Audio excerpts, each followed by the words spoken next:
তো welcome my channel. তো আজকে একটি সমকোণী ত্রিভুজের রাইট অ্যাঙ্গেলে তোমাদের কনসেপ্টটা ক্লিয়ার করে দেবো, ঠিক আছে?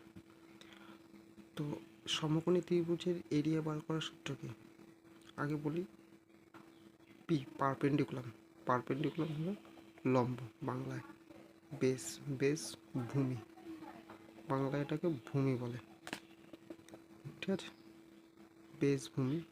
আর হাইপোটেনিয়াস, হাইপোটেনিয়াস হলো ও ত্রিভুজ। তো তাহলে এখানে লম্ব কোনটা? এটা লম্ব, লম্ব ভূমি P B.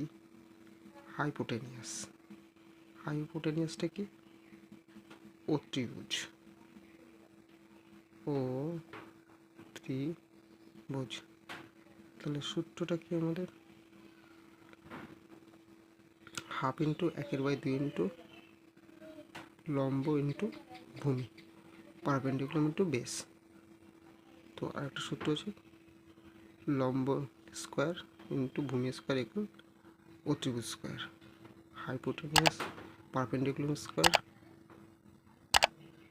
Plus base square equal hypotenuse square. Hypotenuse ও ত্রিভুজ স্কোয়ার ইকুয়াল লম্ব স্কোয়ার প্লাস বেস স্কোয়ার। তার সূত্র পারপেন্ডিকুলার বের করার সূত্রটা কি? পারপেন্ডিকুলার বের করার সূত্র হলো perpendicular equal hypotenuse equal root hypotenuse minus base square. আর বেস বের করার সূত্র hypotenuse hypotenuse minus root hypotenuse minus base square. Okay, তো এই ছিল আজকের কনসেপ্ট, ঠিক আছে? ভিডিওটি ভালো লাগলে একটা লাইক, কমেন্ট, সাবস্ক্রাইব করতে থ্যাংক ইউ।